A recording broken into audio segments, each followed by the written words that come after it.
We're standing in line, the clubs I'll never get in. It's like the bottom of the ninth, and I'm never gonna win this. Life hasn't turned out quite the way I want it to be. Tell me what you want. I want a brand new house on an episode of Cribs, and a bathroom I can play baseball in, and a king-size tub big enough for 10 plus me. For what you need.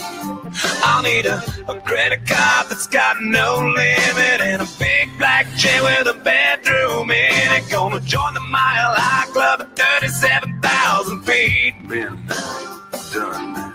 I want a new tour bus full of old guitars, Mount Star on Hollywood Boulevard. Somewhere between Cher and James Dean is fine for me. So how you gonna do it? I'm gonna trade this life for fortune and fame. I'd even cut my hair and change my name. Cause we all just wanna be big rock stars and live in hilltop bosses, driving 15 cars. The girls come easy and the drugs come cheap. Good evening and happy Halloween and welcome to The Man Show. I'm your host, Mike Guzman, and today we have a special guest, horror writer Ray Prue, and good friend of mine. And today he will be doing his best Vincent Price and reading to you all one of his very scary stories out of Delightful Nightmares. I'm your host, Mike Guzman, and I thought we'd go into sports really quick because there was some big sports news today. I don't know if you heard, Peter. Tell me. Jay Ajayi was traded from the Miami Dolphins to the Eagles. That's the running back. The running back, wow. Yeah. And he's from Britain, which I traveled to a few times. And his rookie year, the Dolphins used to do this Dolphins kickoff luncheon every year before the season started. And I actually had lunch with him his rookie year. And we were talking about England because he said most of his family is from there. And a really nice kid, and he even has the British accent. And he was born there, I guess, and moved to the States, moved to Texas. And Texas is a little bit like Britain. Yeah. and so I met him, and he was a nice kid. And I told him, I said to him, I says, you're going to be a great player in this league. And he was very modest. He was like, thank you, for saying that. And we shook hands. I got a picture with him. It's on Facebook. And so, now I'll be rooting for him on another team, even though he won't be in the Dolphins. Who did he get traded to? The Eagles. Might be a good trade. Yeah. I mean, they got a better quarterback than what we have in Miami, so he might have got a better team. Sure. So they have a better front line too. Yeah, because the game I saw last week with the Baltimore was just pathetic. And the other thing, too, is that I don't understand why the Dolphins traded him because he was one of their better players. It just didn't make sense why they would, get rid of him.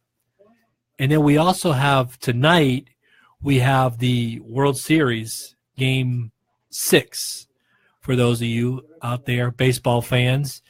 And I'm really hoping for tonight, for Game 6, I'm hoping that the Astros take it because I think if it goes to a Game 7, I'm thinking that Houston may lose the series. If the series goes to 7 games, the World Series, I think the Dodgers will win. You know what? I picked the Dodgers. Actually, I picked Cleveland, Chicago again. Right. So I was out of it. Right. But the series, I picked the Dodgers. I don't care. Part of me is like, hey, the Astros are they play right down the road here. Spring training. Right. But there's nothing like a Game 7. A Game 7 would be good. I'd love the Dodgers to win tonight, only to have a Game 7. Game 7, yeah. Well, I think it's definitely it'll be in LA. So I think if there is a Game 7, I think it plays to the advantage of the Dodgers if there is a Game 7.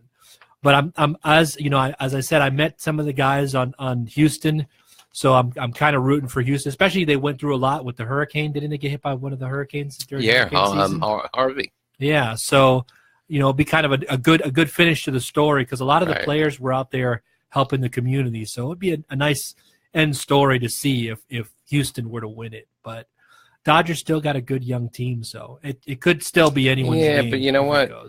2001, 9/11 hit New York, right? 9/11, the Yankees made the World Series. They lost. Right. Katrina hit New Orleans. New Orleans Saints made it to the World Series, to the Super Bowl. They lost. Oh, that's right. So it just fitting that, what was Harvey hit Houston this year, and it was a catastrophe. They made it to the World Series. They should lose. I mean, Well, hopefully not. I'm hoping the guys pull it off, but I think it's anyone's game. And I do think both teams are young enough that even the losing team will probably be back in it, I think. But, anyway, without a further ado, we have our guest here, Ray Prue. He's a good friend of mine. Even though he and I don't see eye politically, we do have other common interests. And it kind of shows you that in this world that two people that have different political views can be friends. I'm a Democrat against Trump. He's a pro-Trump, avid Trump supporter. But we do have our common ground. We're both kind of nerds.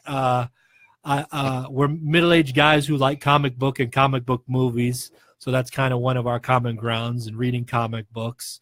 So we do have that one thing in common. So you're like Sheldon and Leonard here?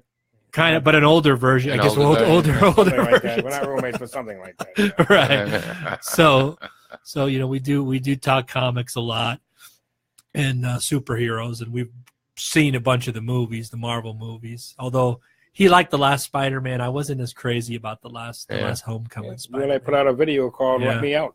And we also did a movie called Let Me Out, which I helped him produce out of one of his short stories. It's on YouTube. Has like 2,000 hits. It's called Let Me Out. By Ray Prue. And it's by Ray Prue here. And it was fun. We had a good time doing it. Serge Tavares, it was our camera person who did it, and he's worked with a lot of like music artists, and he's done a lot behind the scenes with Discovery Channel and whatnot. And it was a lot of fun. I enjoyed our time. We did it very quick too. We did an 8-minute video in 4 hours, so that was pretty fast. I mean, sometimes you got your major big productions, 8-minute video could be done over 2 days' time. So for 4 hours or longer, right? So 8 minutes was pretty good for 4 hour shoot. But so Ray, let me ask you, you're into Rocky Horror. How long have you been doing that? Since I was 23, roughly about going on almost 40 years now, 35 years, maybe more. Wow. Almost as long as I've been alive, you've been doing the Rocky Horror. He's an avid cast member of the Rocky Horror scene. And I am proud to be a soldier in the RKO Army, and I am also a faithful handyman from the Fort Lauderdale cast. RKO Army is Rhode Island. Yeah, he's from Rhode Island. And seems like most of my friends here in Florida are from up north. Duh. Rhode Island, Boston, New York. My friends even me at Boston. So, but so let me ask you: you've written a lot of horror stories. Where is it you draw these stories from? What is it? Real life? Is it? The Let Me Out story was real life. That's a true story. Let Me Out. The other story is just my imagination in the dark corners of my soul. I let it out once in a while. Right. It's kind of therapy in a way. And we're going to talk about you had one of your stories. I think you told me for the listeners to know you had one of your stories because there's some people that would disagree, would be on your side in this. Even myself, even though we don't agree politically, that you had one of your stories was pulled from publishing because of some comments you made on Facebook. I mean, you don't have to go into total details. I had one story that's going to go out to this one particular publisher. And he's also to put it out as a standalone book. They put a cover on it. We were all set and good to go. I was going to make royalties on it once he put the book out. And then I made a couple of statements on YouTube supporting Donald Trump. And 4 hours later, I got a very polite, "Here's your story back, get lost" letter. And I contacted an attorney who contacted him. At first, the other publisher sent my lawyer a letter acting all defiant and tough. And my lawyer filed something. And he went from being all acting tough to whiny and pleading for mercy, and then please don't come after me when you'll bleed suck the marrow out of my bones. So I just let him go. There's no money to get out of a dry well, but I'm done dealing with him.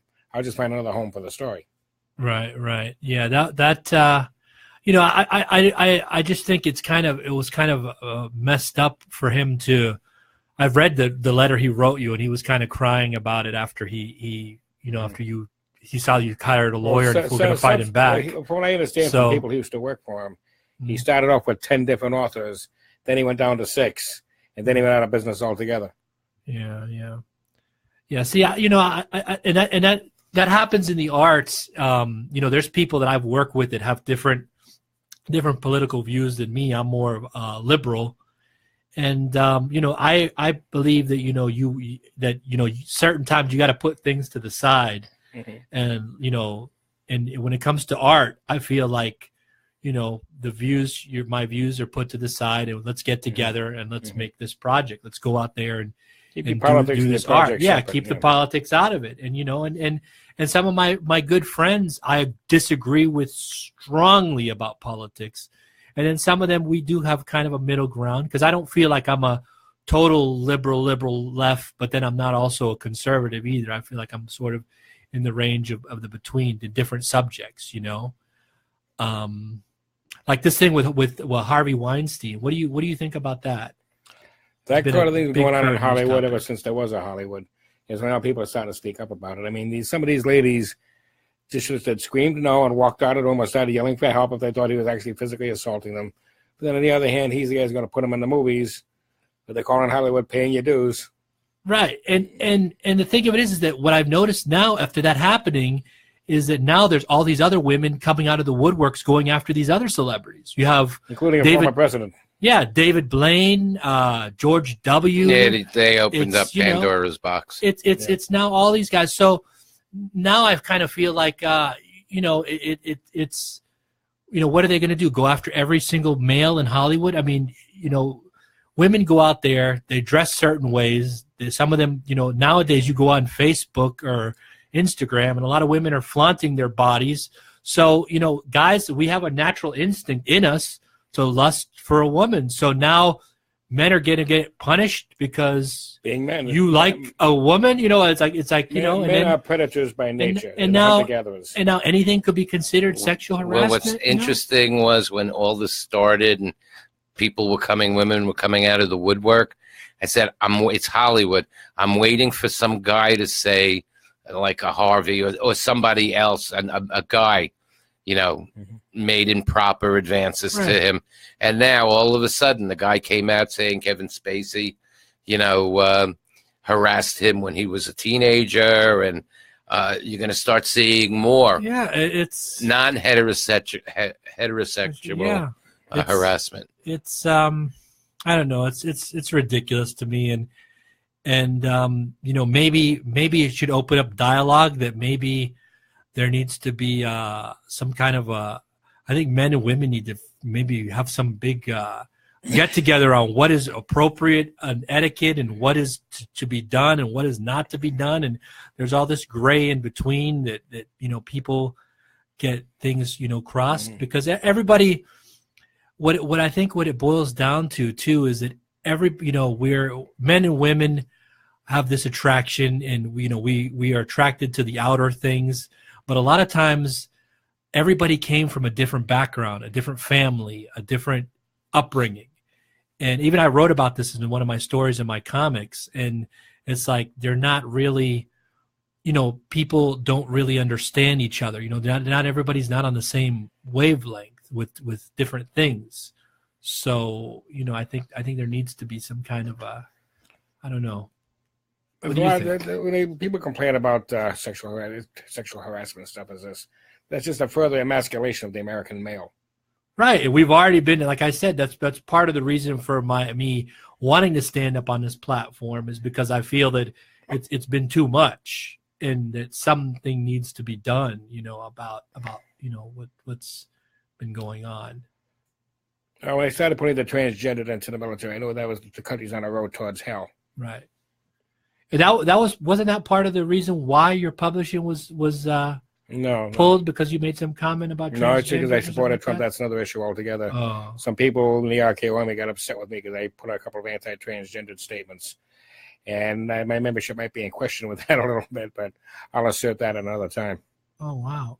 So they would pull your membership out of the They haven't RKO? gone that far yet. I politely bowed out of a show I could have done recently to avoid, hassles and tension for the cast manager. Because a lot of people are upset with my being there because I made a couple of anti-transgendered statements. Wow. I have nothing against the transgendered at all. I just don't think that a grown man dressed as a woman belongs in a public ladies' room when there are children present. Okay, that's kind of understandable. I mean, that is. Although you're okay with it as far as transgender being in a part of Rocky Horror. I mean, being a part of that. I'm fine with that at all. I've been with it for almost over 30 years. I have no problem with that at all. Right. I just want some guy standing next to me in a row of urinals in a public restroom. Let him take up his skirt to take it out to pee. Right. Okay. So would you want to go ahead and you read one of your stories from Delightful Nightmare? Sure. Delightful Nightmares is a book that I wrote. It's a compilation of short stories, horror, and science fiction. It is available on YouTube. Delightful Nightmares by Ray Pro. My story tonight is Just Add Blood. It's on Amazon, right? That's available. It's on Amazon, correct. The book is on Amazon, correct. Okay. Delightful Nightmares by Ray Pro. Now, my story tonight is called Just Add Blood. Professor Hinwood made it clear. Adams, he said to me, if you don't complete this assignment, I will fail you in this class. I had little choice but to comply. I came to this university to study engineering. If I was to get my degree, I had to take certain elective classes. Local history was the least objectionable course. I had no desire to study theater and absolutely no interest in creative writing. In this class, all I had to do was research an obscure person, then write a report on their life. In the writing class, I had to actually get published. In the theater arts class, I had to perform on stage. And Professor Curry loves to do a twice-yearly performance of the Rocky Horror Picture Show. To hell with that, I thought I could get into drag for anybody. The man I was assigned to research was a doctor that lived in post-Civil War Reconstruction era. He was semi-famous as a serial killer, though it wasn't the term used back then. Local legend has it that he was knocking off townsfolk or travelers that had the misfortune to go to his office for help. Like all legends, urban myth or otherwise, the tale had picked up some salt and pepper along the way, becoming more and more embellished as the story had passed from one person to the next. From the newspaper accounts I found in the university's library, he seemed to claim he was able to communicate with his dead wife, which only added to their fear of him. He was accused of extracting the glands of several people, thinking their secretions would produce an elixir of some kind to resurrect her. He disappeared before he could be arrested or charged. One of the outer things about this man is the newspapers would name him Dr. Everett Scott, but even townsfolk even today refer to him as Dr. Von Scott. So his true name is open to debate. My task was to separate the fact from the fiction, the truth from the legend. I was lucky the good doctor left behind the extensively detailed library. I fed this and all available news stories into the library's computer base and programmed it to send me to that time and place, to the time and address of the doctor's offices. I am so glad to live in the 23rd century. Actually being a witness to an event is so much easier than reading about something and then compiling and amalgamating different sources. A historian booth would send me to that time and place. I'd be unable to leave the small area of the booth, but I'd be able to see and hear everything. Well, no one could see or hear me. The university had the deluxe model of the historian booth. It would allow me to see spirits if there were any, but like the people, they wouldn't be able to see or hear me either. What I saw was shocking. All the worse because he was a real trained educated doctor. After I finished my report, I figured if I don't get an A for this paper, maybe a magazine for demented ghouls might like it. As I watched the doctor, a tall, muscular man with bushy black hair and a large beard, strapped a struggling young woman onto a surgical table. The woman screamed, but there was no one to hear her. He proceeded with various surgical tools to cut her open and remove different glands, oblivious to her screams. Dr. Von Scott, I decided to go with the local name, turned and spoke to the air as a little ghost head and shoulders appeared and floated over the table. It was head and shoulders of a pretty woman with long black hair. You've got to stop this, Everett, the ghost pleaded. I'm gone. There's nothing can bring me back. Darling, my theory is sound. I can rejuvenate you, Dr. Von Scott said to the ghost as the woman on the table looked around the room to see who he was talking to. It's not the glands themselves, it's the enzymes and the secretions I want. They must be taken while the subject is alive. Everett, I was cremated, and that was 2 years ago. No, my love, according to vampire legend, if you pour fresh blood onto a vampire's ashes, the vampire resurrects. Of course you're not a vampire. Well, why not use secretions from the glands of the body it uses for repair and maintenance? I found an arcane ritual for resurrecting the dead. I'm applying 19th century science to the process. The ritual itself is actually scientifically sound. I sat back in my chair astounded. This guy was nuts. The poor woman on the table must have been terrified. She couldn't see or hear the ghost. The doctor must have appeared completely insane. She begged to be released. The doctor slapped her and told her to be silent. The scene changed to another day, and the doctor was working in his laboratory. He was at his microscope. By my standards, it was quite primitive. but for its time it was state-of-the-art technology. On the table saw another poor wretch still alive, moaning for a quick death. The ghost appeared to him again. Everett, I love you and I miss you, but this will never work. You've got to stop killing these people. If you don't, I won't come back and visit you anymore. Nell, I'm very close. I cremated and brought back a rodent, so that shows my theory is sound. The doctor said without looking up from his work. According to my research into resurrection ceremonies, if I gather enough secretions, and then from virgins, and before the ritual under a full moon, I can bring you back. Not at this cost. The scene changed, apparently. The legends are true. He really did kill off 12 different girls. Not as gruesome as the local accounts would have me believe, but a genuine serial killer to be sure. Now the booth took me to a lonely abandoned field on a dark night lit by a full moon. The doctor was scurrying around putting finishing touches on a large pentagram he had drawn in blood on the ground. At each point in the pentagram was a skull with a candle. In the center of the pentagram was a large bowl made of stone. Hanging upside down over the bowl was a crying nude young blonde girl. I watched as Dr. Von Scott reverently poured the ashes of his wife into the bowl and added a small vial of liquid. He grabbed the girl by the hair with one hand and slit her throat with the other as she screamed. I thought I would vomit as I watched her blood gush into the bowl. He then began to dance around the pentagram, never breaking stride or rhythm, as he lit first one point of the pentagram's candle skulls, then chanted as he a mantra in some unknown language. At the height of this, the bowl began to glow and smolder. The doctor repeated his dance around the pentagram, chanting his mantra, but this time in the opposite direction. In the reddish-colored cloud of mist pouring out of the bowl, I saw the face of the ghost lady. She looked agonized as she was drawn into the bowl. A moment later, a lady arose, fully formed of solid flesh and blood, out of the bowl and attacked the doctor. Her face was a horrible version of the pretty woman I saw. She had an evil look in her eyes, and her skin was pale and yellowish looking. She was nauseating to look at. I attended an autopsy once, and the guest of honor looked a lot better than she did. She jumped from the table as the doctor opened his arms to embrace her. She went into his arms, grabbed him, and bit his throat out. As the blood gushed down his shirt, his eyes changed to the same evil look his wife had. He fell to the ground dead. A moment later, he rose up, and together they shambled off into the woods. This was amazing, I thought. Could this be the true start of the zombie outbreak of 1880? Many historians argue as to the true genesis of that disaster. Some say it was an Indian curse as a retaliation for stealing their land. Others insist it was a judgment from God against the United States for having kept slaves for so long. The phenomenon was limited to our country and then to the rural South. It was rural at the time. Today, our town is a mid-sized city. Dead people were found wandering the countryside, attacking the living. Those they attacked in turn became violent zombies. Luckily, the Army was able to contain the plague before it could spread. And while it made international news and became a big part of American history, it didn't spread beyond our county. No one has ever really been sure of the start, and it seems I found the answer. Professor Henwood would be impressed with this I hand in this paper, I thought. The historian Booth returned me to the present time.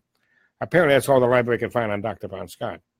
As a supplement to my paper, I did a bit more research and found the arcane ritual the doctor spoke of and performed. A report this complete should get me an A, or at least maybe I'll sell it to a horror magazine. I was intrigued by this story. His formula and the ritual actually did work, but what went wrong? I accessed the university's medical library and looked up human body glandular system, specifically glandular secretions. I'm not a biochemist. When I could gather, he failed to separate two particular enzymes and turn off a certain genetic encoding. He wouldn't have been able to. Such technology didn't exist in his day. I could identify with his wish to have his wife back. My own wife was cremated a few years ago. I thought perhaps with modern technology I could perform the procedure, but without his mistakes. With 23rd century technology, it just might work. The biggest problem would be acquiring the blood of all the necessary virgins. Virgins are rather scarce at this university. I had no storage capabilities. This would have to be done in one night. I had a few advantages over the doctor. He needed to actually remove the glands. All I need was a pint of blood from each of the 12 virgins and, of course, the skulls. 23rd century technology could extract exactly what I needed and mix the formula as well. I knew of an abandoned farm the university had acquired in a land deal that was slated to be leveled and a new theater arts building built in its place. It would be perfect for the ritual. Now I needed the blood of 12 virgins. I decided to raid the local blood bank where I worked part-time as a phlebotomist. Since one of my duties was to draw blood from the donors, all I had to do was determine which one was a virgin, which one was not. No easy task, to be sure. The center was holding a blood drive at the university over the weekend. It was supposed to be a full moon as well. The timing was perfect. Further research into the ritual itself indicated the skulls didn't necessarily have to come from the blood donors themselves. While the pentagram has 5 points, each point would require a skull and a candle.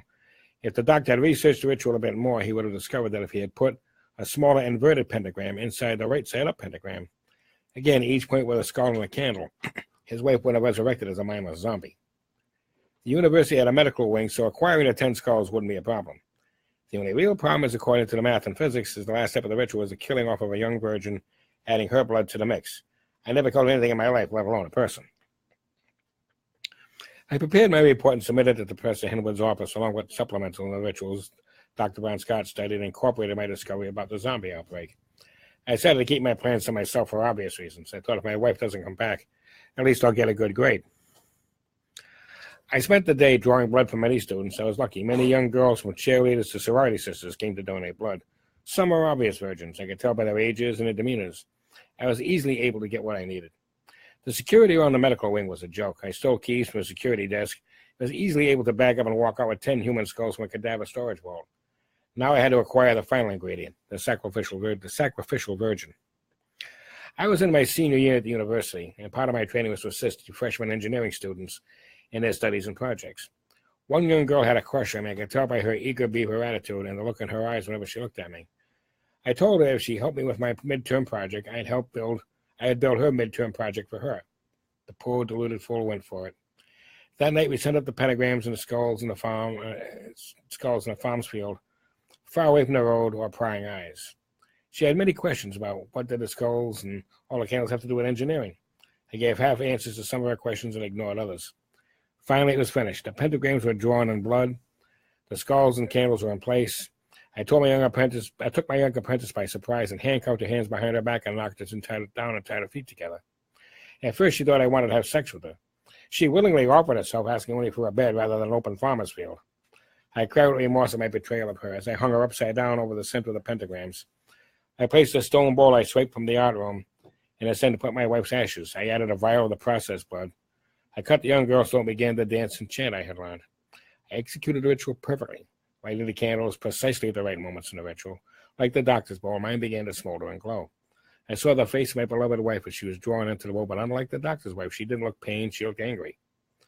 A few moments later, she rose up in the bowl, fully reformed flesh and blood. She didn't look yellowish or evil, she looked angry, very angry.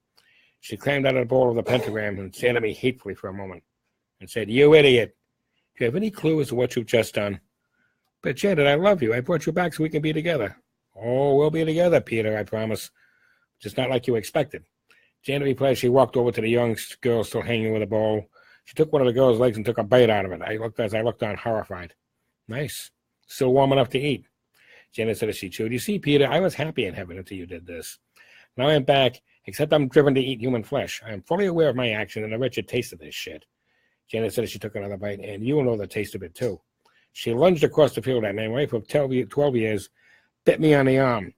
A wave of nausea came over me as I felt an intense body-wide pain. I vomited my stomach's contents and evacuated my bowels at the same moment. I rose to a standing position, my arm still bleeding, as Janet smiled at me hatefully. I understood what she meant. Now I need to eat human flesh, and she was right. The girl was still warm enough to eat. Janet smiled at me and laughed hatefully as I took my first taste of human flesh. She was right. It was horrific. I have all my thoughts and memories. I can still think and speak, except now I'm dead. I was over the lights of the university in the distance.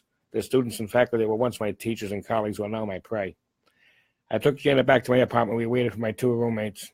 We planned to take only one and turn him into one of us and use the other as a celebration feast. I leave these few scribbled notes behind for any future historian to find. I, Peter Adams, lay claim to being responsible for what would probably come known as the Great Zombie Outbreak of 2212, the reign of the intelligent dead. The end. Thank you. Thank you. If you wish to read other stories like this, pick up a copy of Delightful Nightmares, available on Amazon for $1.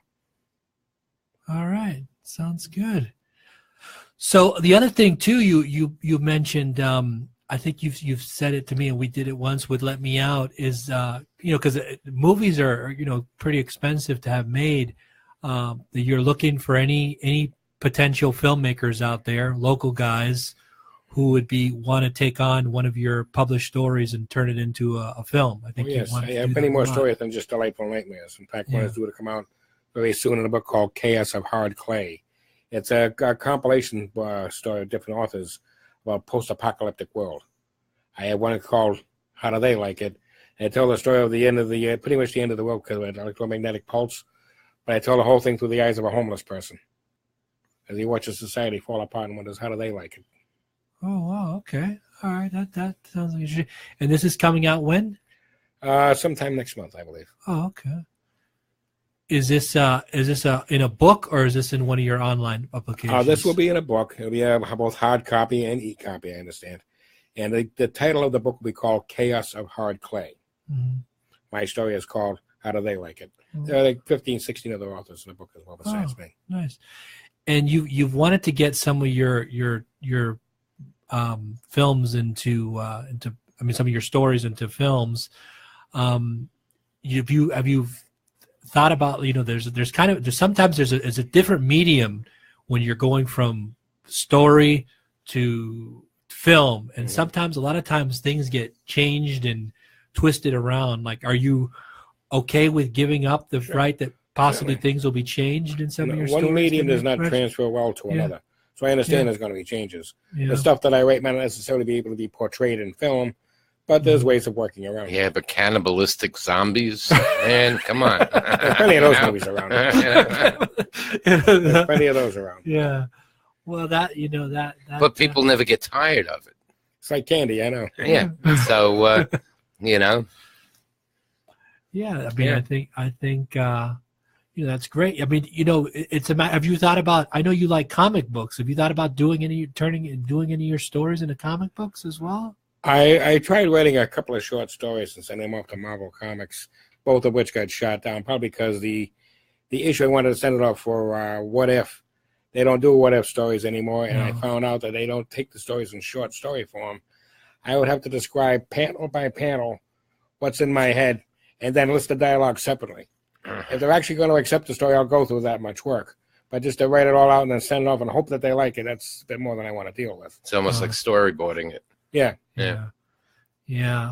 Well, was it reminded me that the Steve Niles years ago, he did 30 Days of Night, and he was a horror writer, and he submitted that story to Hollywood, and they rejected it. I have the comic book from it, and then all of a sudden he had it turned into a comic book. And it was IDW, and they were an independent comic book publisher. Then the comic book sold out, and then all of a sudden, after the comic book was successful and sold out, then they wanted the story. Of course, became a movie, and then the movie became a hit, and then they did a sequel to it. So it's kind of funny how sometimes in things that stories get turned down, and then sometimes you don't even know what it is that you're looking at, how valuable it might be. I recall buying some comics in a store back in the early '80s, and I saw this odd little black and white comic with turtles with masks doing martial arts, Teenage Mutant Ninja Turtles. Yeah. Who would buy something like this? I just ignored it. Today it's a whole franchise. Right. My kids' Halloween. Actually, it didn't even have to be Halloween. We had a like a chest, and in there were play clothes, my old suit, whatever for them to play act, and they. The Ninja Turtles, Mutant Ninja Turtles. I loved it. Yeah. That was one of them. Popular. Like playing also Power Rangers, also. But what was it? Was there a girl with the turtles? Yeah, April. I think. April. That's it. April. One of my daughters liked being April. The other one, I think, Raphael. Yeah. Ninja Turtles was something that I remember the video game when I was a kid. That was popular. Ninja Turtles. Yeah. So, is it this week with the Thor movies coming out, right? Or is it already out? Yeah, yes. It's already out? In a couple of weeks, the Justice League movie comes out, I believe. That I might want to see, the Justice League movie. And then also, I think Black Panther, that looks good. It's not coming out till next year, but I want to see that one. I liked him in the Avengers movie. I like the Black Panther character in the Avengers movie, so that might be a good. It's funny. In the scheme of things, it wasn't that long ago. Like the Superman really started the comic book movies, and they kind of went through, whether it was campy, whether they had movies before the Superman movie. Yeah, but they did Flash Gordon before. But I mean, today you've got the Avenger movies. You got the Thor franchise. Right. You've got Justice League of America, and they'll take one of the super, people and make a whole series of that one character. Back then, it was the early days of whether TV or, cinema. But now, I mean, movies of comics are like tremendous. I mean, hundreds of millions. I predict one day there'll be a movie with a fight between the Thing and the Hulk. Place your bets. All right. All right. Well, the other thing too is they were saying a lot of Hollywood actors, I think in the 90s or 20 years ago, didn't want to be in a comic book movie, and now they're saying that all the big Hollywood actors are dying to be in a comic book movie. Hence they want to work with people like Weinstein to get a part in the movie. Right. Yeah. Right. How bad do you want the part? Right. So, but I wish there was more comic book stuff here. The one I worked on was I worked on Iron Man 3 when they shot that here, and then I did this one that was off a Japanese manga. It was called Space Brothers. They shot that in Cape Canaveral, and that was done off of a whole series. It was in Japanese. They shot it here years ago. Buzz Aldridge was in the movie too. And that was fun. I had a good time on that. Buzz Lightyear? No, Buzz Aldrin, the astronaut. Yeah. And well, the funny thing is, I have a huge comic book collection, and there was one comic book character that I bought the introduction. I always buy like first appearances, and one of the characters that I bought the first appearance of, they said his real beginning of his origin, because I always like to read the origin, was actually in radio. And it didn't come out into the comic book format until many years later. So Superman had was I guess before cinema, had a radio show where someone would come on and read, the story of Superman. So it's something interesting that I didn't know. I always thought cinema the old radio came serials, first. like The Shadow. Yeah, they did a Shadow movie. Yeah. Yeah, I know. Well, Alec Baldwin in that? I believe so. I think it was Alec They did a Baldwin. Phantom movie too. They never did a sequel to the Phantom movie. I wonder why. Phantom.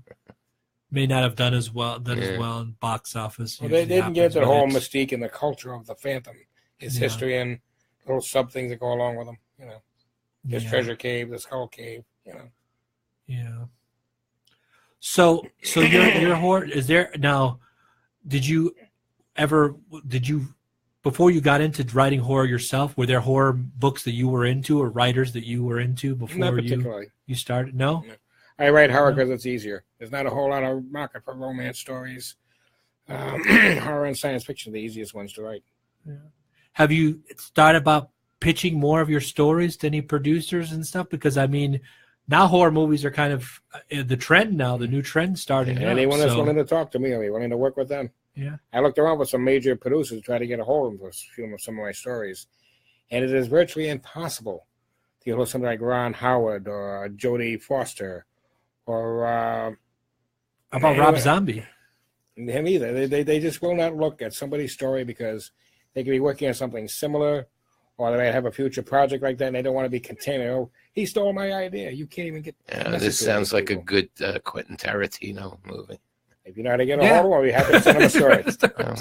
I'll mention it to him when we have dinner next week. How about why don't you give them what's your contact info for any film producers out there that would want to talk to you at least? My email address is crimmy@hotmail.com. And spell it out for them? CRIMMY, crimmy@hotmail.com. Okay. Very good. Crimmy is based on my character with the Rocky Horror Show. I play the part of the criminologist. Oh, okay. And are you doing any upcoming shows with Rocky Horror as well? No, my current work schedule doesn't allow for me to have Saturday nights off, so I'm kind of screwed. All right. Actually, I'm glad you brought up the Rocky Horror Show. My kids, when they were little, they could do dialogue word for word. And I took them years ago. There was a tour, a theatrical tour of it, but we had to go to Orlando. That was as far south. Mm-hmm. But somebody asked me about where is it playing? Where's the movie playing down here? And is there a regular screening? It's in Fort Lauderdale at the Gateway Cinema, I believe the name of it is, on the first third and sometimes fifth Saturday of the month. They start at about 11 or 11:30, I forget. And they're a pretty good little show. I work with that cast. Where is that? I know the Gateway. I just East Sunrise Boulevard, I believe. Right. Fort Lauderdale. Right. I know where it is. I like that theater too because it's kind of like a throwback theater. Yeah, it is a good theater. It's like an old school kind of movie theater. It's not one of the more newer ones. You know what? There are a few of them. And, Boynton Beach has the Alco Theaters. Yeah. Which is kind of nice. They do the Boynton Beach Short Film Festival there. Yeah. Then, of course, you have movies of Lake Worth and movies of Del Rey, which is still throwback. Mm-hmm. And there are a few of them around. Yeah, I like those smaller theaters like that. I mean, the big theaters are nice too, but I kind of like the old, especially that one has kind of like an 80s look to it. The one in Fort Lauderdale, they do rock. I like the ones where the concession stand is 1950s looking. Yeah. And, a large popcorn's only like $6, not 20. Yeah, right. Exactly. I know. Well, now I think, what is it? What's one of the theaters? I think it was like $18 a ticket. I think one of the theaters are 20. Well, the one at Meisner Park, I forget the name of it. The theater begins with a W, but I forget the name. Yeah, they're like 15, 16 or $18. Yeah. There's one by the Wellington Mall now, which isn't bad depending when you go, but you can go for, 10, 12, $14. Yeah. But prime time, people work, so you can't go in an afternoon during the week. Yeah. You want to go a Friday or Saturday night. Yeah, it's like $16, $18. It's like crazy. Yeah. And then the movie comes out on video 2 months later, right? Or a month later. I think so. But you know what? Funny. And I see a lot of movies at home, and I screen a lot of movies. Mm-hmm. But watching a movie on the big screen, it's a lot different. Even if you're home with a 50 or 60 or 80-inch TV, it's still different watching it up on the big screen. Yeah. For sure, yeah. There's nothing like the theater experience. Yeah, I think so too. I do still enjoy it and watching certain movies, right? Certain ones. But so was there any horror writer any horror movies that you particularly like? Dawn of the Dead, the original, not the crappy sequel. The crappy remake. I like Dawn of the Dead. Yeah. And the Abominable Dr. Phibes. Film classic. And my question to you. The Bride of Frankenstein, followed by the Bride of Dracula this past weekend. Yeah. And my wife was saying, what are you watching? One, she's not into horror films. And, now those old horror films really aren't horror anymore, compared to the gore today. Yeah, exactly. But I mean, that's great. They were great. Yeah. And needless to say, although it's not a horror film, how is it? That one's my favorite. Oh yeah, I love that show. Yeah, Abbott and Costello Meet Frankenstein. Yeah, one of my favorite all time. I think was it Ray? Was it you that introduced me to that? They actually had on YouTube. And I didn't know the very first. I think was it Frankenstein. I think the last name was Shelley's. Yeah, and she was the author. Yes, Mary Shelley was the author. Yeah, and it was with Boris Karloff. Yeah, and it was a short film, and it had no sound in it. And I didn't realize that was the first Frankenstein version. Was an actual short film. It was introduced as a short film, and it had no audio, no voice. I never heard of this. That's like Nosferatu. Yeah. Right. Most people think when you think of People think the original Dracula movie was Bela Lugosi. Right. Before Bela Lugosi was Klaus, what was his name? I'm familiar with Nosferatu, but I don't recall the actor who did Klaus something. Yeah. Yeah. So some of those... He was freaky looking. There's a Spanish version of Dracula. Yeah. And the cast and crew of that movie used the same exact set that Bela Lugosi did. Yeah. Except Bela Lugosi and company did theirs during the daytime. And at night, they'd switch it over to the Spanish people doing their Spanish version. That's funny. And then the Spanish Dracula is a whole lot creepier than Bela Lugosi. Really? Yeah. That's very funny. Really? They shared the same set? I didn't know that story. The same props, the same everything. Except all different actors, the whole version was in Spanish. Wow. But the Spanish Dracula is a whole lot creepier. Yeah. Yeah. And it showed him getting out of the coffin, but they didn't show that with Bela Lugosi. Yeah. Okay, gotcha. So, my other question, what was I going to say now? Do you have a website or? No, I don't. Okay, so it's strictly contact by email and. Yeah. Okay, Facebook page or anything? No, I am on Facebook, yes, but I'd rather be contacted by the email address, yes. Yeah. So how many stories have you had published so far? Oh, I'd say a couple of dozen. Yeah. And have you thought about writing a script out, a full-on script, or turning one of your stories into a full-on script? If a producer wants to do that, I'd be happy to adapt one to a full-on script. Yeah. But the longer a story gets, the more three-dimensionally make the characters, the more the story gets away from you. Well, how about just the treatment? Huh? How about just the treatment? What do you mean by treatment? It's kind of like an abridged version of a script. A script can be 300 pages. A treatment could be 12 or 15. Like an outline, basically. Yeah. Like a script outline. A little bit more than an outline. Yeah, a little more than an outline. Yeah. I've never tackled something quite that large. My largest story is maybe 50,000 and change words. That's to be published by somebody else sometime later this year. It's a smaller science fiction story. Use shorter words. You can get more on a page. Yeah, like that. There you go. Yeah. So, all right. So you before you run out of time, I know you came in costume. It's Halloween. Are you going somewhere, or just? No, I just did it just for the viewers out there to see. You know, it's festive, so I thought I would do Halloween. I think Audrey had her wig on from a short film that we worked on a couple years ago. I mean, which was a year ago. Kind of was a John Waters type film. The way it was shot. I think I forgot the name. Bastard for Dinner was called. Yeah, that was fun. Well, I went to the Modest Yahoo show, and he was amazing. The voice was terrific, and the show would have been a great show where it was located near the water, everything, and they had to move everything in because where'd they move it into? They moved it into inside the location. It was the inlet, and it would have been a much better show had it been outdoors because you were right near the water. But they made it work, and it was Common Kings and Modest Yahoo. Modest Yahoo put on a great show. The voice is amazing. Yeah, he kind of reminds me of a little bit as his distinctive voice. Sort of reminds me of remember UB40? Sure. Kind of the style of the way his voice is. Sort of reminded me a little bit of that. You know, they have their own distinctive voice style, and it was pretty good. He has a very loyal following.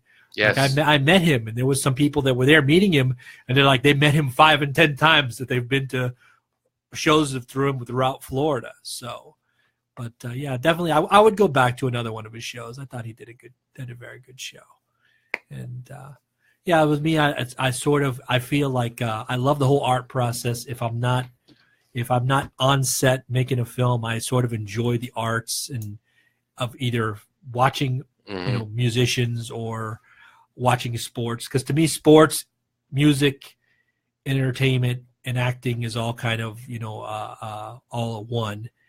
And I did see the Heat last night. I got cheap tickets. I saw the Heat last night. It was a good game. They lost in overtime, but who'd they play? They played the Mavericks.